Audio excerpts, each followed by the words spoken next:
বাংলাদেশের গণমাধ্যম কর্মীদের কাছ থেকে সর্বপ্রথম দুর্নীতির বাবার প্রাণ হারানোর খবর পেয়েছিলেন মোহাম্মদ নবী। সেই খবর পেয়ে একদম স্তম্ভিত হয়ে গিয়েছিলেন আফগান এই অলরাউন্ডার। এর ঠিক কয়েক ঘন্টা পরে নবী নিজের টুইটার অ্যাকাউন্টে জানালেন গভীর সমবেদনা।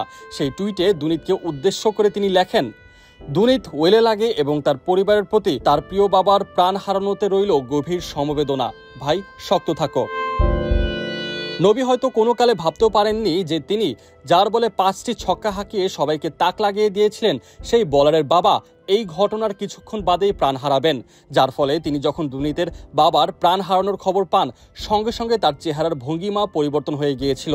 সেই সময় তিনি যেন বিশ্বাস করতে পারছিলেন না এই ঘটনার ব্যাপারে। যখন তাকে পুরোপুরিভাবে সব তথ্য দেওয়া হয়, তখন তিনি একেবারেই চুপ হয়ে গিয়েছিলেন। কি কথা বলবেন সেটা বুঝে উঠতে পারছিলেন না। শুধুমাত্র ছোট করে একটা সরি এই শব্দটা বলেই সেখান থেকে চলে যান তিনি।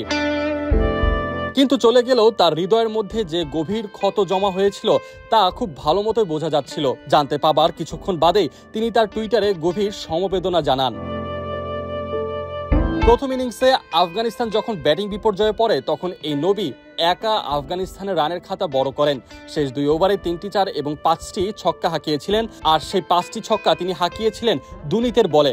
22 বছর বয়সী তরুণ এই বলারের বাবা হয়তো বা সেই মুহূর্তে সহ্য করতে পারেননি ব্যাপারটা। যতদূর জানা যায় তিনি হার্ট অ্যাটাক করেছিলেন, এরপরেই সবকিছু শেষ।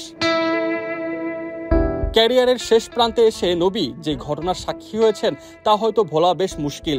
অন্তত তার টুইটে সেই ব্যাপারটা স্পষ্টভাবেই ফুটে উঠেছে। খেলাধুলা শুধুমাত্র বিনোদনের মাধ্যম, কিন্তু সেই বিনোদন মাঝে মাঝে শোকে রূপান্তর হয়ে যায়, যেমনটা হয়েছে নবীর ক্ষেত্রে। দুর্নীতিকে শক্ত থাকতে বললেন।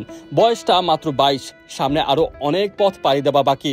তবে দুঃখ একটা থেকেই যায়, সেই পথ পাড়ি দেবার মুহূর্তে দুর্নীতি তার বাবাকে সঙ্গে পাবেন না।